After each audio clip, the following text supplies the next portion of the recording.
por ejemplo la banda 4 o la banda 5, que reflejan la vegetación. Entonces, con esa se hace una, ¿cómo se dice? Una combinación de bandas y luego se aplica el índice, que es una ecuación matemática, en definitiva, la aplicación del índice NDVI, y se logra una clasificación supervisada de la vegetación. En esa clasificación pongo los límites de la cuenca. ¿Y qué significa? Que me va a dar la respuesta espectral de cada tipo de vegetación, que muchas veces coinciden. Eso nos ha pasado todas las veces que hacemos, sobre todo en yungas, que nos coincide. Espera que estoy admitiendo gente. Hola, buen día. Bueno, la cuestión es que una vez que tengo, yo le voy a poner nombre, qué sé yo, si es yungas, qué sé yo, bosque montano, qué sé yo, selva montana, lo que sea, o bosque húmedo o bosque seco, dependiendo. Hay muchas maneras de clasificarlo. Generalmente lo hago con gente que sabe de esto, ¿no? Para poder dar los nombres correctos, voy al campo y en cada unidad de vegetación determinada con mi imagen, con esa clasificación no supervisada, determino si efectivamente es. Porque nos ha pasado que, por ejemplo, algún tipo de cultivo se confunde con pastizales. Tiene el mismo color, pareciera la misma respuesta espectral. Tomo datos de campo de varios puntos de cada unidad de vegetación con puntos GPS y vuelvo luego a gabinete. Eso me va a llevar 2-3 días de campo, en camioneta, todo el día haciendo eso. Vuelvo y de paso me fijo qué tipo de erosión hay, si está bien conservada, si hay signos de erosión, hago todo a la vez. Vuelvo y le indico al programa qué puntos son qué cosa, qué vegetación corresponde a cada punto, y ahí se hace el programa hace una nueva reclasificación de esos puntos y sale un nuevo mapa más ajustado, con menos valores, menos colores, y por lo tanto más acotado. Y ahí genero mi mapa de vegetación, luego establezco la escala y todas esas cuestiones. Con eso es con el mapa de vegetación, pero con el de suelo, que nadie me dio bola, nadie contestó absolutamente nada, lo que se hace es, se basa en los mapas de suelos que ya existen, por suerte, del NOAA, de Nadir y Chafatino, que están ahora disponibles en el ¿cómo es? Sidesa, ahorita Sidera, nunca, en esta de la provincia. ¿Sidesa? Ahí, ¿cómo? Sidesa, creo que. ¿Cómo? Idesa. No me escucho. Idesa, perfecto. Ubico la cuenca en ese SIC y establezco ahí ya las unidades de suelo, que siempre están referidas a asociaciones y a series. Pero tengo que hacer también el cotejar a campo. ¿Qué significa? Que voy a cada uno, de la misma manera, voy a campo, a cada unidad, hago varias, lo que se llaman es puntos de control. No es necesario hacer la calicata, porque en el tomo 3 del mapa de suelos están detalladas todas las calicatas que hizo ese grupo de estudio en esa época. Fue un gran trabajo. Entonces hago pozos de observación y voy tomando muestras de horizonte, los primeros horizontes, sobre todo hasta los 30 centímetros, que es lo que corresponde a la erosión superficial de suelo. Esas muestras se llevan al laboratorio, por ejemplo, del INTA, que te determina la textura y datos físicos químicos y todo eso. Y con esa información cotejo a qué tipo de serie y series o asociaciones de suelos pertenece, se vuelve, en general falla menos que el de la vegetación, se vuelve al SIC y acoto las nuevas unidades de suelo y me sale un mapa divino. ¿Se entendió? Esto no lo contestaron, el de suelo no lo explicó nadie. ¿Seguimos? Y dice ahí, pasamos al punto 2. Calcular la pendiente de compensación. El cálculo se hace a través de las fórmulas aplicando García-Nájera. Bueno, esta es la fórmula de la velocidad crítica, donde G es la aceleración de la gravedad, H es la altura del tirante. Bueno, acá me voy a detener un minutito porque no sé, algunos hicieron cosas que no entendí.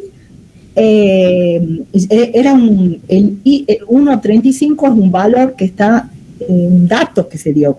El tirante máximo corresponde, imagínense, esto lo estamos haciendo para un torrente, un cauce de un torrente, y tenemos que poner varios diques y demás, y necesitamos determinar la pendiente de compensación y la distancia de los diques.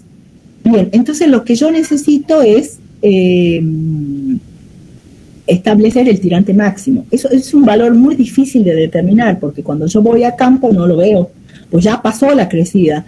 Entonces lo que normalmente se hace es consultar a los pobladores locales o fijarse las líneas de barro en los troncos de los árboles o en bloques, por ejemplo, o alguna estructura, por ejemplo un puente o algo así, para establecer la altura de tirante máximo que corresponde a altura de crecida, de una crecida máxima. Como eso es complicado, muchas veces conversando con pobladores más bien ancianos, de 60 para arriba, que les presten atención a esto, puedo llegar ellos te dicen, mira, el agua llegó hasta acá, y te marca, y me acuerdo que en el año tal, te dan toda la info.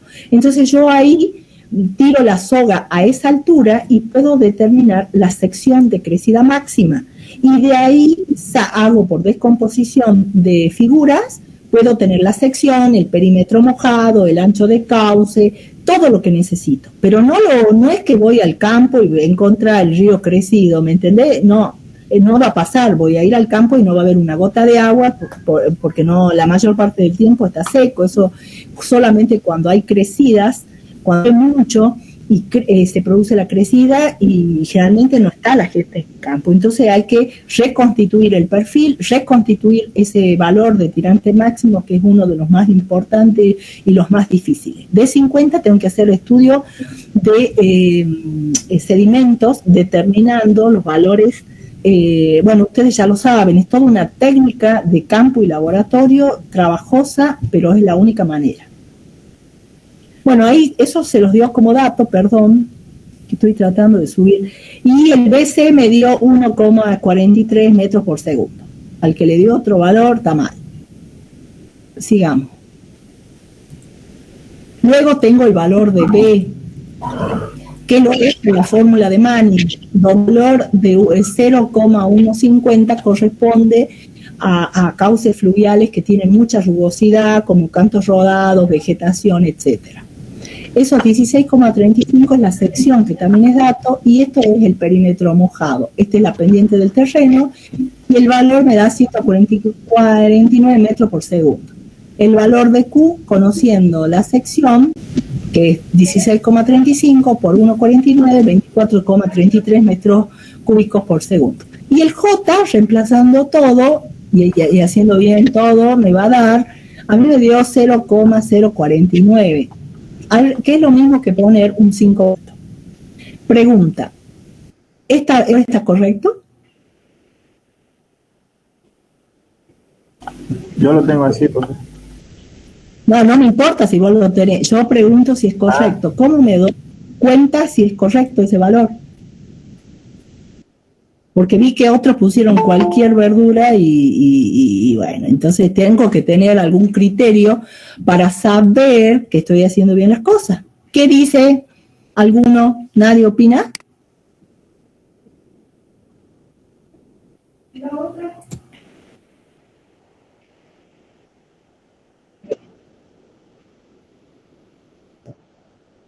Pero ¿cómo puedo estar segura que está bien ese 5%? Los agarré, ¿no? Porque tengo como dato la pendiente del cauce, 7%. Y el valor de J chiquitito me dio 5. Entonces está bien.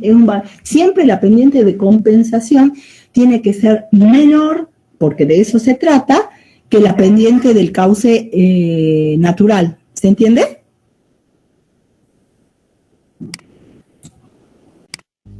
Espero respuesta. Bien. Sí, profe. Entonces, los que tuvieron valores de 300, de 30 y demás, sepan que está mal. Profe, Bueno, ¿qué es la pendiente? Sí. ¿me puedes volver a ¿Qué? explicar por qué utiliza lo del tirante y no la fórmula de H que veníamos viendo en el trabajo? ¿Qué fórmula de H?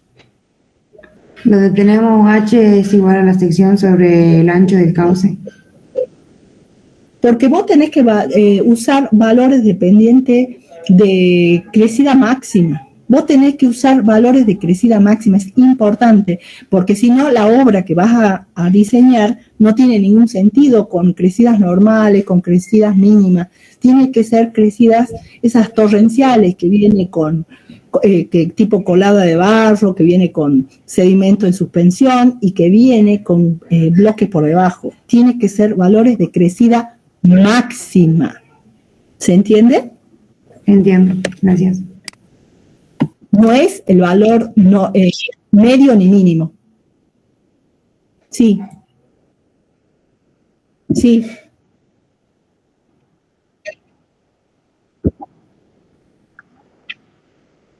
Y depende, es que lo tengo que llevar a metros, entonces por eso se hace en algún lado, no sé, 0,0 no sé cuánto.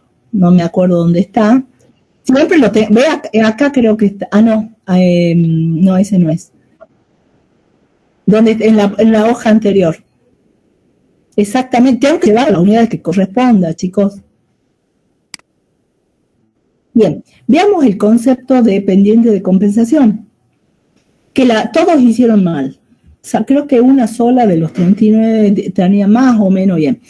La pendiente de compensación, por empezar, es una pendiente que se alcanza en un torrente o en una cárcava una vez que se estableció un dique, que es el obstáculo, y aguas arriba de ese dique, en sucesivas crecidas, se produce un aterramiento. Y ese aterramiento es el que va a presentar lo que se denomina pendiente de compensación, es una pendiente de equilibrio y todo lo demás se cumple, pero en definitiva la definición de pendiente es que es una pendiente. Y siempre esa pendiente tiene que ser menor a la pendiente del terreno, por eso en este ejercicio me da 0,5 menor que 0,07, 5% menor que 7%. ¿Se entiende? Entonces, pero ese es el concepto, es que es una pendiente nueva generada en el aterramiento aguas arriba del dique o obra estructural. ¿Se entiende? ¿Cuál es la finalidad? ¿Por qué necesito hacer esto? Lo necesito hacer, por un lado, para establecer las obras estructurales que va a haber en ese torrente. Tengo que establecer pendiente de compensación para ver la altura, porque voy jugando con eso para ver la altura del dique.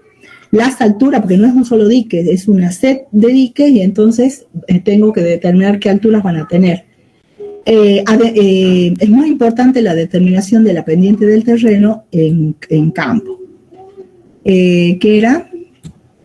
Y además porque tengo que establecer la distancia entre las obras, que eso se establece, a ver, espera, acá está, con esta formulita, J del terreno menos J de compensación es igual a H sobre L, despejando L me queda que la altura de la obra sobre estas dos me va a dar la distancia que va a estar ubicada las obras, por lo menos entre el primero y el segundo. Luego tengo que hacer lo mismo entre el segundo y el tercero, determinando la J del terreno y calculando la J de compensación. ¿Se entiende? Para esto es, o sea, no todo el verso que han puesto que es esto, distancia entre obras y poder hacer los cálculos estructurales de las obras de corrección. Y este sería el esquemita, donde este es el L, que sería la longitud de aterramiento, que es la distancia entre los diques, el H es la altura del dique, y esta es la pendiente del terreno, y esta es la del aterramiento. ¿Estamos hasta ahí? Bien, ¿qué otra preguntita? Los datos a campo.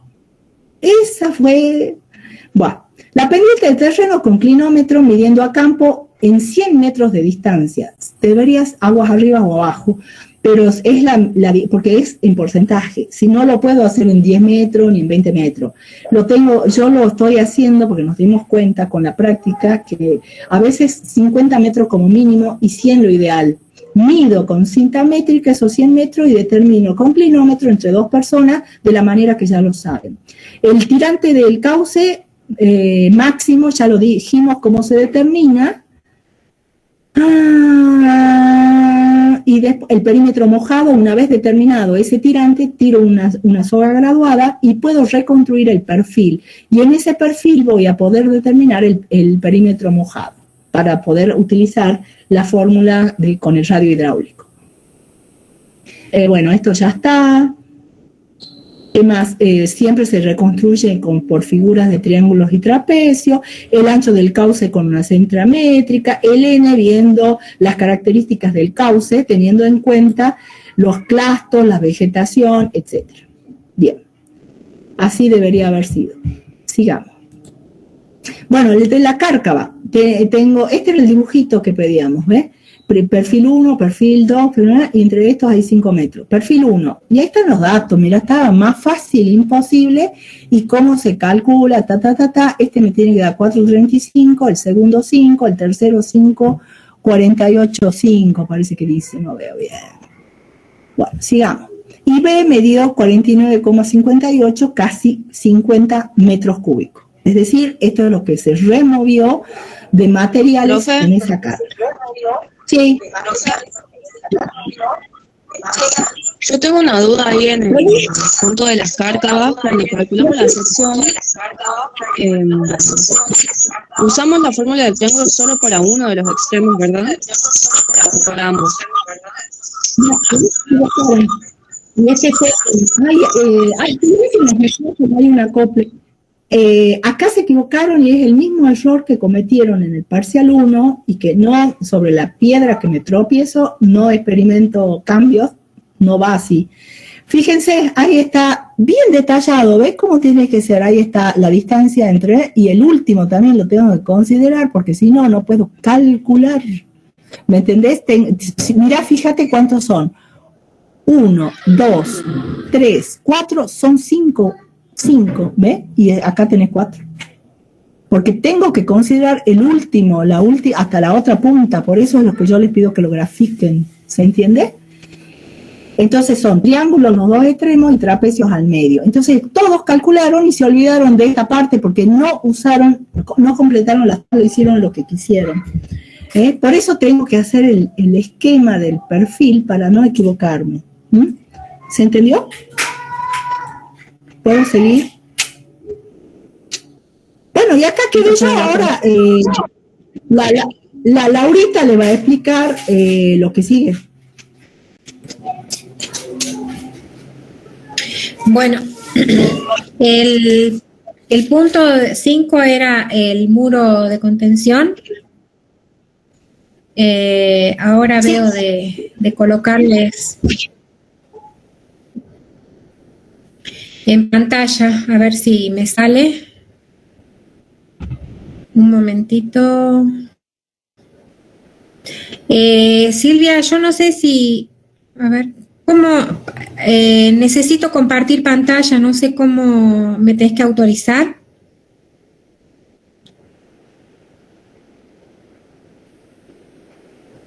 Perdón, sí, podés compartir sin problema, vos tenés que tener abierto el archivo, podés, usando la flechita podés usar toda tu pantalla para compartir todas las pantallas abiertas o solo una ventana, como vos quieras.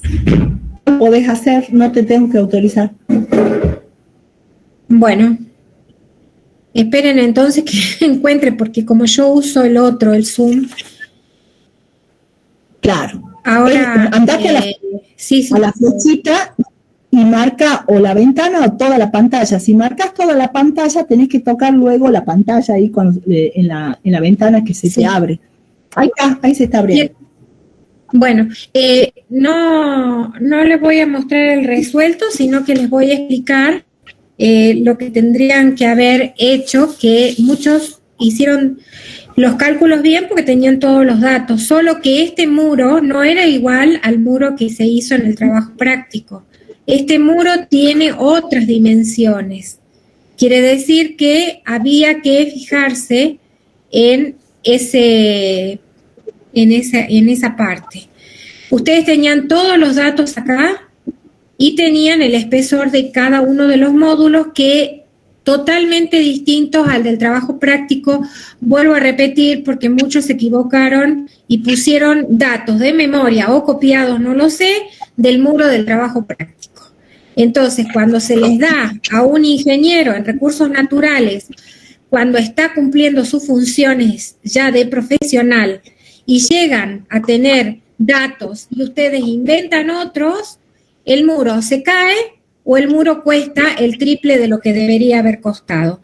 Entonces les pido a todos que se fijen bien cómo es el enunciado, cuáles son los datos que se tienen y qué se tiene que aplicar, ¿sí? Entonces, en este caso, ustedes tenían un muro totalmente con dimensiones distintas a la anterior y tenían que calcular el caudal, era un dato, el G es el dato de la gravedad, y el D era este ancho de vertedero, ¿sí?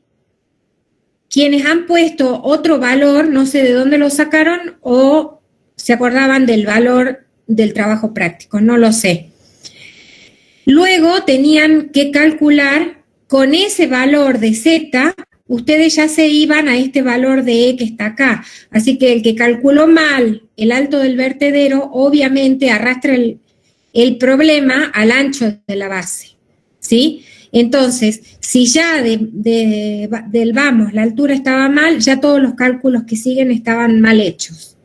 Entonces, calculan el E, que tenía un coeficiente, es el coeficiente que estaba anunciado acá de seguridad, ¿sí? Incluso ni siquiera le hemos puesto solamente el valor. Le dijimos que el coeficiente de seguridad, que era el C, era 1.5, ¿sí? O sea que les estábamos dando ya el valor que tenían que poner acá. W0 es el peso específico del agua, que ustedes tenían por acá, también eso, el peso específico del agua, el peso específico del aterramiento, ¿sí? El peso específico de la mampostería. Ustedes tenían que saber dónde iban cada uno de esos. Incluso acá se les decía que el peso específico de la mampostería era el delta, ¿sí? Entonces, con esos valores ustedes sacaban el E, ¿sí? Luego, ese E que va acá, que también otra de las cosas que ustedes tienen que fijarse, que en este valor hay una raíz cúbica y en este valor hay una raíz cuadrada, pero no abarca toda la expresión, sino que abarcaba la primera parte y luego hay signo negativo, una función matemática que está fuera de lo que es la raíz cuadrada. El H acá, ¿era 3? No, era 1,5. Quien ha puesto 3 acá es porque se acordaba del trabajo práctico y no revisó el enunciado del parcial, ¿sí? Son errores que no se pueden cometer como ingenieros en recursos naturales, ¿sí? Así que, por favor, revisen eso cuando rindan ahora el recuperatorio, cuáles son los datos que se les está dando, ¿sí? Entonces, si ya estaba mal puesta la altura, obviamente la base era cualquier cosa, iban a hacer una base demasiado grande para un muro que no la necesitaba, ¿sí? El peso del muro tenían que sacar el volumen, ¿sí? El volumen se sacaba como lo hicimos en el trabajo práctico. Todos sacaron volumen, hicieron bien, algunos obviamente sacaron bien los datos que se les daba, pero después no la multiplicaron por el factor de aterramiento, o sea, el peso específico del aterramiento. Entonces el muro les quedó con un valor del volumen nada más. Informaron, en vez de informar el peso del muro, informaron solamente el volumen. craso error en un ingeniero en recursos naturales, ¿sí? Luego tenían que calcular el empuje del aterramiento. Tenían que hacer primero la suma de todas las longitudes que ustedes tienen acá. Tienen la longitud de lo que hace la parte de lo que hace el vertedero, son dos, una longitud, otra longitud, esta longitud y esta longitud. Entonces eran 1, 2, 3, 4 y 5 longitudes sumadas y dividido 5. Eso me daba la longitud de acá, esta longitud que hay que poner acá. Luego teníamos la altura del muro, que algunos pusieron la altura mal, porque no se fijaron en el dibujo o no se fijaron en lo que estaba enunciado, y luego tenían que poner el peso específico de el aterramiento que queda atrás. ¿Por qué? Porque el empuje es del aterramiento, ¿sí? Entonces tenían que poner el peso específico del aterramiento por la altura, por la longitud dividido 2. Fórmulas sencillas, datos todos puestos a su disposición, y quien ha escrito mal en la fórmula los datos y ha puesto mal los dedos en la calculadora, necesito que revean eso porque son cálculos que hay que tener bien realizados. Un ingeniero no se puede equivocar cuando propone una obra, y nosotros como materia de manejo de cuencas hidrográficas terminamos con la materia enseñándoles a ustedes a realizar una obra. No podemos dejar pasar que porque, no me di cuenta, bueno, 3, 1,5, profesora. No, el ingeniero tiene que tener los cálculos seguros y tiene que tener bien enmarcado el diseño que va a proponer. Entonces, pregunto si hay alguna duda con respecto a esto para que no haya equivocaciones cuando ustedes rindan el recuperatorio, si algo entra de esto, o el examen final cuando rindan el examen final. No sé si les quedó claro lo que Profe, para este punto también usamos 4 decimales. En el práctico creo que usamos 2 decimales, no me acuerdo. Bien, profe. Bien, ¿alguna otra pregunta con respecto a esto? Después quedaba la pregunta B, que nombra los distintos tipos de resistencia, pero muchos les pido por favor que sean sinceros, muchos han realizado la segunda parte del trabajo práctico con todas las fórmulas, con todos los momentos, con todas las cosas, y ustedes no tenían en el examen parcial, no tenían ninguna de esas fórmulas. Quien haya realizado eso y no haya contestado solamente lo que dice que es nombre, los distintos tipos de resistencia, quiere decir que han estado copiando porque nosotros no le pusimos ninguna fórmula y no les pusimos ningún tipo de condición. Así que, por favor, revisen la pregunta que se les hace y no las que se imaginan. Si no hay ninguna otra al respecto, Laurita, sí, al respecto a Laurita, nosotros hemos detectado, corrigiendo las copias que se hicieron y que se mandaron vía mail entre los distintos alumnos presentes, nos dimos cuenta que copiaron de la teoría y pegaron tal cual, cuando lo que ustedes tenían que haber desarrollado es con sus propias palabras, porque eso es lo que nos interesa. ¿De qué sirve que ustedes copien y peguen? Y aparte que nos damos recontra cuenta, y si no saben. En definitiva, acá va a pasar el parcial aquellos que hicieron. Por eso, para esta tarde no se va a permitir solamente puño y letra. Y con sus palabras, por favor. Nada de usar Excel, ni mirar la compu, que no se bajen el examen y nada más. No puede estar 5 horas mirando la pantalla porque ahí estoy copiando y pegando o mandando un mail con los otros compañeros. ¿De acuerdo? Y nosotros nos damos cuenta, escuchame, ya tenemos Yo tengo 35 años de docente, entonces, por favor, pónganse las pilas porque es la última instancia, esta tarde a las 3. ¿Alguna pregunta?